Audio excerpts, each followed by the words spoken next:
on this board, I'm never alone. In the skate park, I found my home. Welcome to USAFBL Fingerboard Podcast. I'm your host, Ryan Cunningham, and I've got Chris here with Loose Nut Fingerboards. How's it going, guys? How's it going? I can't remember what episode you were, but you've been on our podcast previously. Yep. It hasn't been too long ago. We are live here in Wilmington, North Carolina. We're at the, what is the name of the event? The drift car? This is the RC, it's sideways motion, I believe. Yeah, so if you see a bunch of RC cars on the track doing a little tournament behind us, you're welcome.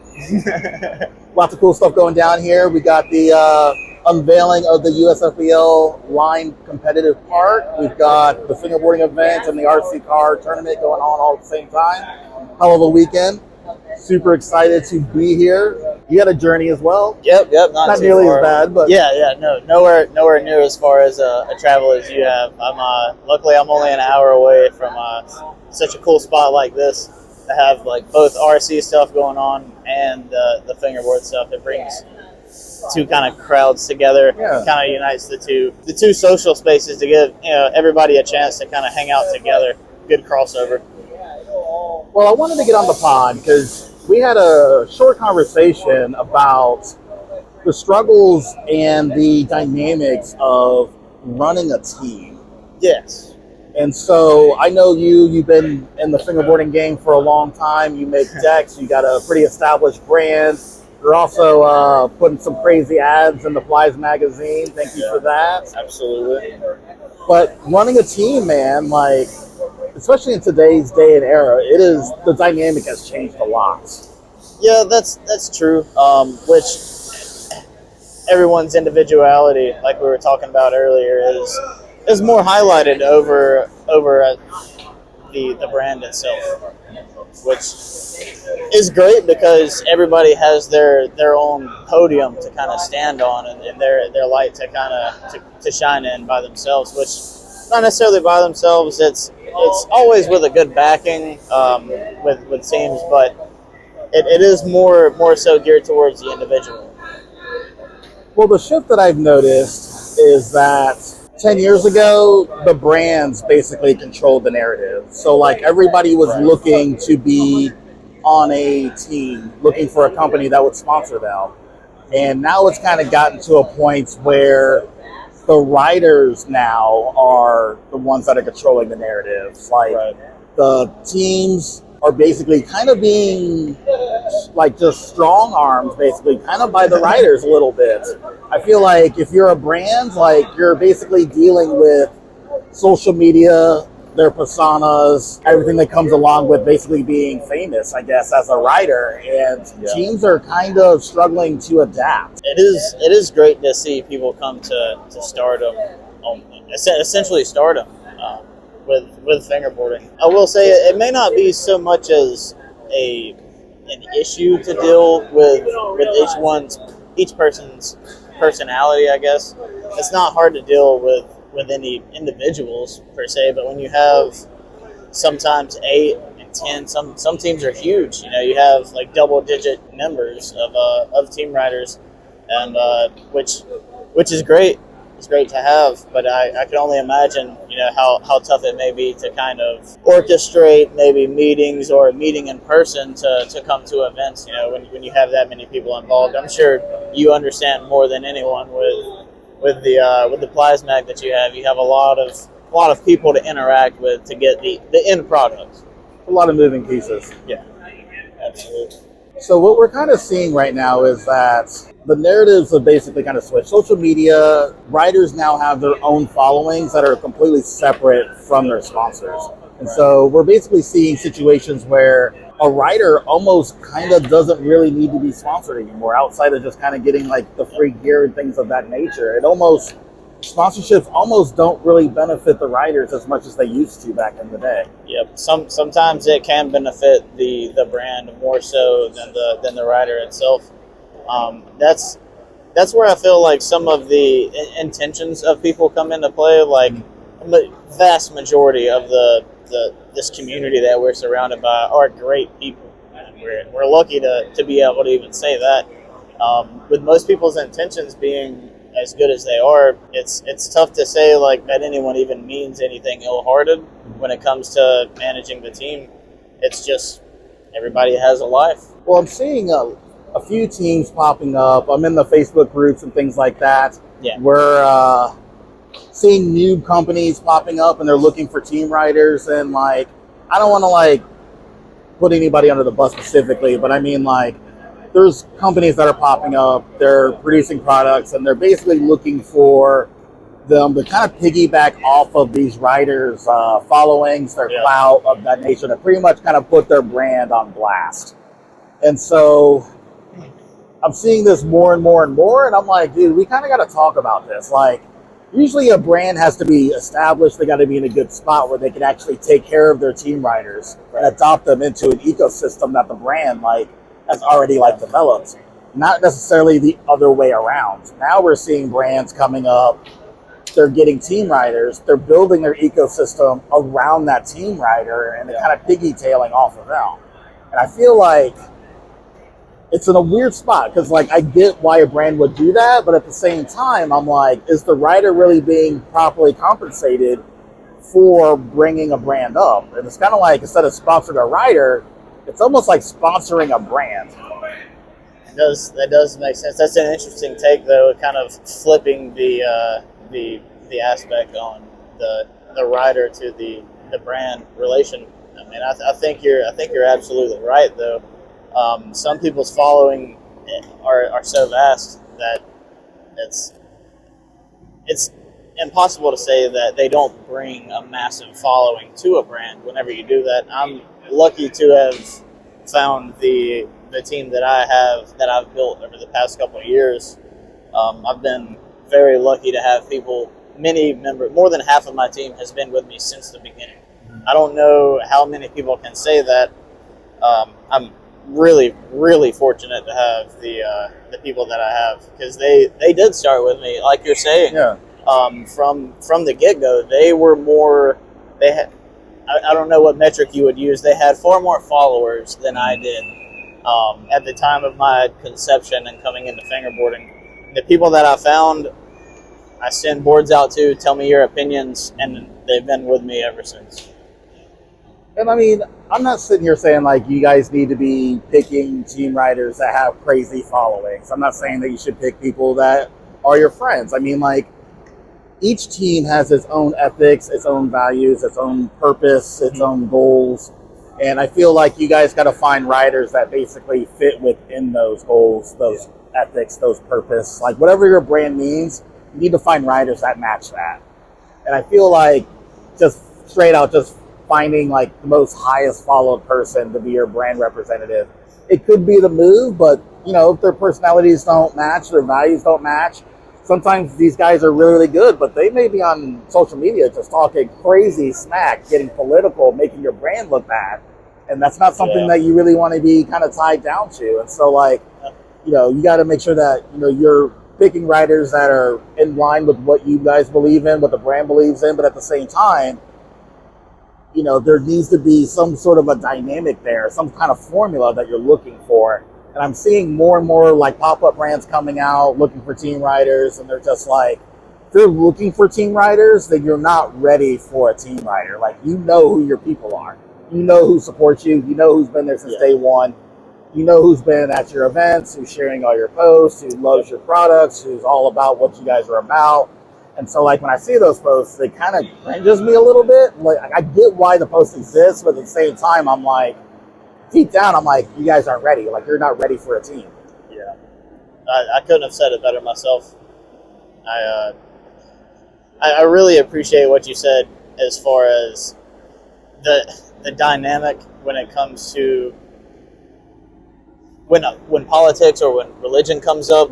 I'm quick to leave the forum, leave the conversation, the debate, not because I'm worried about losing any sales. I just don't want to be associated with anything that may put a sour taste in someone's mouth, for lack of better words, on my product or even me. Like, if you see me at an event and that guy voted for insert a name here, I don't want to be associated with it. I'm just here to be friends with everybody. I mean, it's not a matter of left, right, whatever. I mean, Right. I feel like we're screwed either way. It's like it's a lose-lose battle. There is no real winner, and so getting involved with it, it's a lose-lose situation every single time. I rarely ever see anybody on social media getting political and it works out in their favor. Like hardly. I don't think I've ever seen that happen. Even if it is political, it's never constructive. Yeah. You know, it's as long as we're open for civil debate, cool to talk about anything with anyone that I run into at an event. But when social discourse is thrown out the window for emotions or for people's opinions, then that's what I'm out the door too. I'm just here to be friends with everybody, man. So you got to kind of keep that stuff in check. Image and everything is extremely important, especially in our industry. I mean, it doesn't take much to literally have the community in an uproar. So it's one of those, like, you got to be edgy, but like at the same time, you got to be like pretty politically correct all at the same time. So it's a weird like tightrope that you got to like, of course, kind of walk down when it comes to having a team, being a brand, everything that goes along with that stuff. Right. You don't want to be so crass that the kids that are interested, their parents don't want to bring them around the events because of insert reason for a graphic or for whatever reason. I mean, the people that are here at this event today, I mean, there are a lot of young kids around that are keeping this alive. You know, that's the most important part of it. No, I agree. So kind of walk us through kind of what's going on with the Loose Nut team. I know you got some team writers. I know you got team writers that are active, some team writers that are kind of taking a brief pause. I know like there's a lot of stuff that going on with this. So kind of give us some like real world examples of what's kind of going on with your team and like the dynamics that are going on there. Well, for example, I just had a team member move. And you may know as well as I, when it comes to moving, even if you're moving within a state or just a couple hours, minutes up the road, you do have to deal with, I mean, could be weeks of back and forth, getting things unpacked, you know, getting your power situated, getting your water, depending on where you live. You know, a lot of the stuff isn't figured out for you. A lot of the stuff you have to do, and it takes quite a bit of time. I have some team members that are in the middle of kind of working on themselves mentally, kind of working on themselves physically as well too, trying to stay more in shape as opposed to spending time on social media, which I can't at all knock that. If someone wants to stay in shape and that means they spend a little less time fingerboarding, no problem with me. I'll still support you to the max. You know, it's tough to say that you'll have every team member that's ready to go at the given moment, but when you do have that, it's a wonderful thing. Even if you only have a couple of your core members that are still able to stay active in the scene over time, you know, those are your closest ones. Yeah. So walk us through kind of like what's going on with Loose Nut as far as what's going on like currently, and then like tell us some future projects that you guys kind of got lined up. Okay. I've actually been working on some wheels. I brought them today for you to check out and take a look at. They're resin-printed wheels, and I'm planning to be on the very, very cheap side of the market, just enough to cover bearings and hoping to send them out with boards, so I'm not having to even worry about shipping when it comes to the wheels. So I'm hoping to sell them maybe $20 for a set. I'm really trying to stay cheap on these. Of course, my Loose Nut rite of passage when it comes to a product, I destroy them essentially, just to see what's going to fail first. And like with most wheels, I struggled the most with bearing lock. There's been some big companies that have had a tough time getting the bearings to sit in those wheels over time. When you have, it is a struggle. When you have your board sitting in your car outside today, it's over 100 degrees outside right now. In a car, those urethane wheels, for example, they're going to expand slightly. They're going to not be able to grip that bearing quite as well. Most adhesives aren't necessarily affected by the raise in temperature. Some of them are. They're humidity sensitive. But when you go to slam a trick down after that board's been in a hot car all day, it's not uncommon for even the nicest wheels to have bearing slips. So I've been working really hard with the durability of the product before I even tell someone that it's ready, or here it is, here's the packaging for it. I don't even work on packaging for anything until I've sent out at least 10 different sets to make sure that even people in cold climates, the temperature change when it comes to shipping, that's a whole nother thing that people don't. don't. R&D that you got going on. Like that's what I like to hear. I like to hear the fact that you're basically going above and beyond, trying to get a perfected product, bringing it before you bring it to market. Yeah, I'm lucky to have team riders in Vermont and New York, as well as the West Coast, or not quite the coast, but in Arizona. And I have That's west for us. Yeah, it's just West Coast for me in my mind, essentially. I have some friends down in Florida too, and those are vastly different climates. Very dry heat in Arizona, high humidity in Vermont, and high humidity here, of course, and as well as Florida. So even wood, whenever it changes atmospheric, whenever the pressure changes around wood, even these sparks, sometimes it'll flex or kind of start to swell as it soaks in heat and humidity. So it's good to see how those boards are affected just with shipping, just with a couple of days exposed to the back of a UPS truck. It's a lot hotter than it is out here. So it is interesting to see how each product reacts. The first boards I sent out I've come a long way. I appreciate it. I respect the grind. Yeah. I'm the same way. We make wax in house, and I don't even ship wax in the summer. So, of course not. Do you use the soy? Is it okay? So it's like I don't even ship wax in the summer. So I ship it in the spring, fall, and winter. I completely take it off the site in the summer. I don't even want to mess with it. It looks really good when you get it, and then like you order it, and by the time it gets to your door, you're like, it's a melted blob, and it's like, yep. Even with the best shipping, you're going to be exposed to that temperature for at least 3 days, 2 to 3 days. So there's no avoiding it. Yeah. You'd have to send out ice packs with the wax. Ship it in cold ice. Yeah. I mean, it's some folks may want that. They need that wax that time of year for an event. But I have to put that on ice. Why is my $3 wax $34.99? Oh man, I'm sure somebody might need it. So you're now in the wheel game. I'm easing my way into the wheel game with resin printed wheels, with single bearing as of right now. I have access to a resin printer, and you manufacture them in bulk. You spend quite a bit more time pressing bearings in than anything. I plan to put a pretty good video up, kind of showing how the printer itself works, because resin printers are quite a bit different than what most people think of initially whenever they hear a 3D printer. It kind of looks like a hot glue gun that squirts plastic out. That's the traditional 3D printer style. These resin printers is a vat of liquid that's quite toxic. Most resins require respirators and gloves to handle.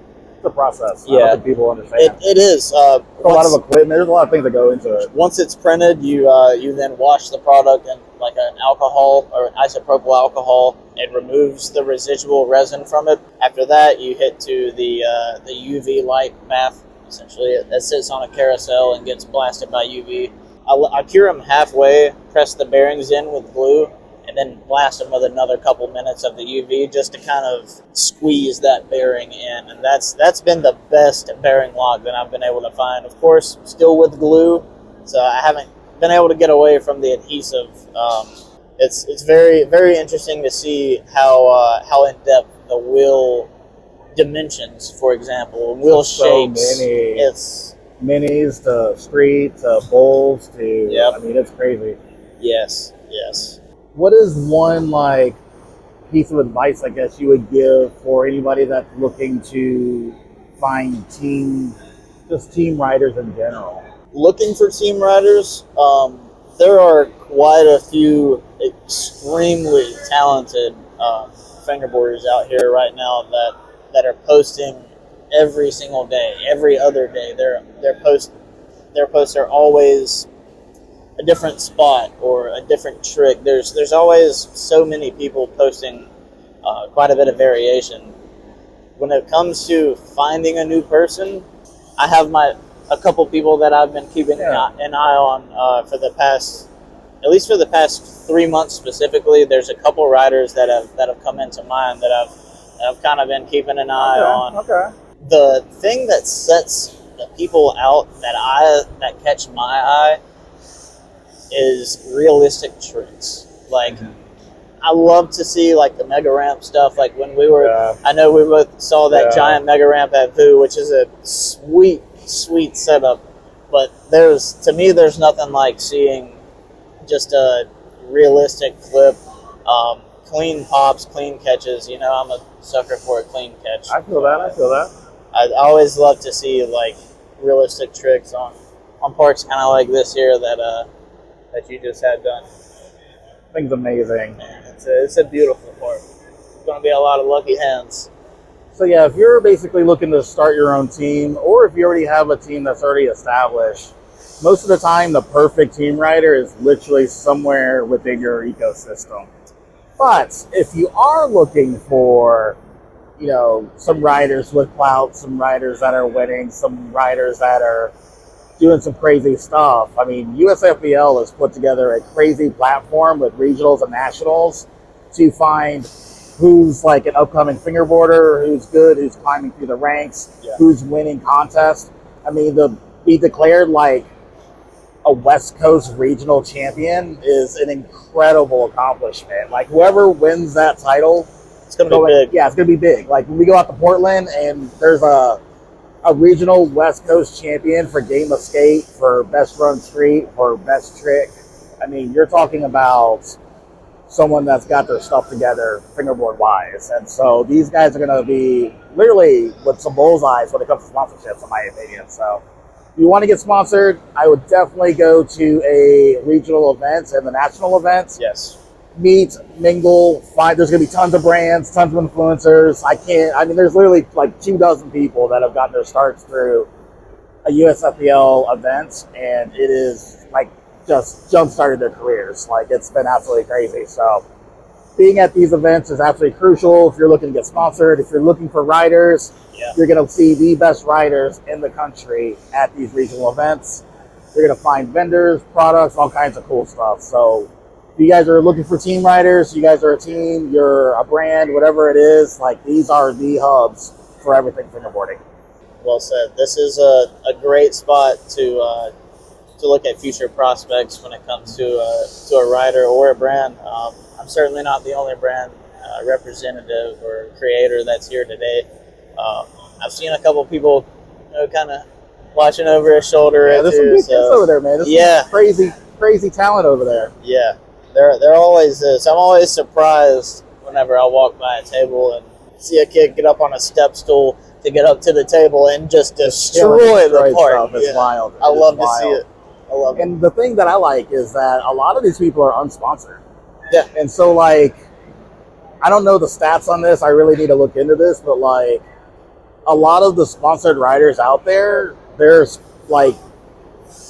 sponsored by multiple different companies. And it's almost like every brand is fighting over the same riders. And then there's like a huge influx of brand new, very talented fingerboarders that are in the market, that are competing. They're posting crazy clips. They're doing good stuff. And they're unsponsored. They're unrecognized. It is unfortunate because those are the people that you really would want to represent your brand. People who do come out to these events. The area that we're in now, there are quite a few fingerboarders, but an hour or two west where I am, it's very sparse. There's essentially no fingerboarding scene, and of course, trying to change that over time. Trying to kind of bring fingerboarding in between Greensboro and Wilmington, trying to get something started in the Raleigh-Durham area. Right on, brother. All right, so where can people find you on the internet? So loosenutfb.bigcartel. is where all of the boards are. I have some merch that is in the process of coming in. I have some hats that'll be ready. I have mouse pads. I have drink koozies. Okay.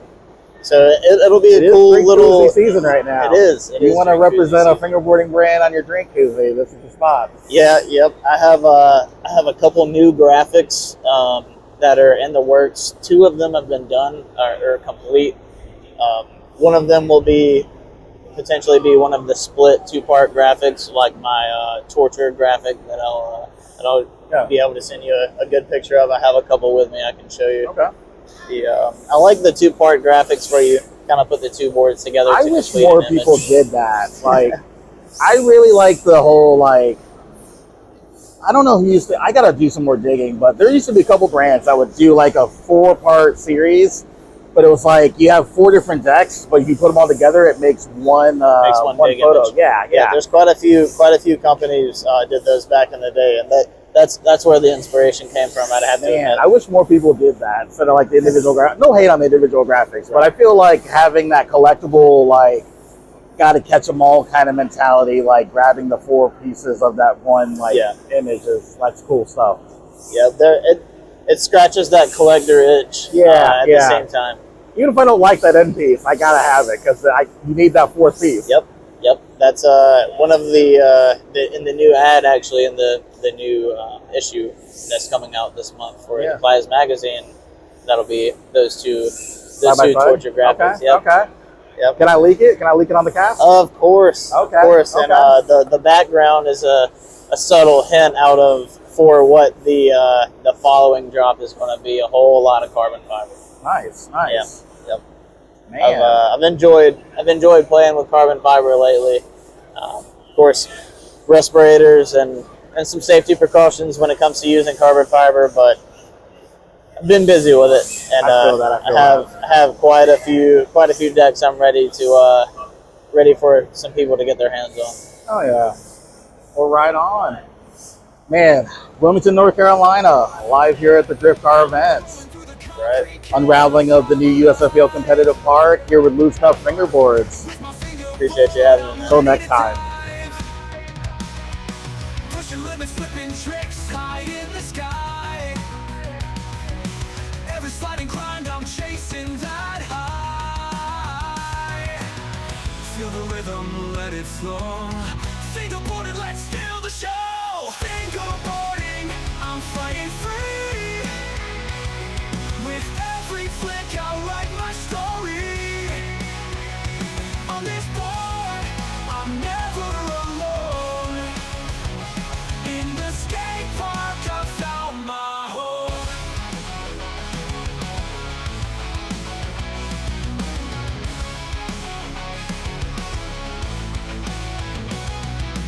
Grip take tight, I'm soaring like a bird. Every trick a story, every slide a word. Grinding on the edge, I'm breaking the mold. Fingerboarding dreams worth the weight in gold. Hear the wheels as they scream in this fingerboarding dream. Fingerboarding, I'm fighting free. With every flick, I'll write my story. On this board, I'm never alone.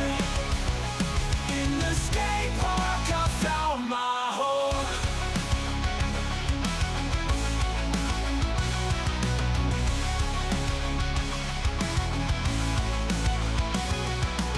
Hear the wheels as they scream in this fingerboarding dream. Fingerboarding, I'm fighting free.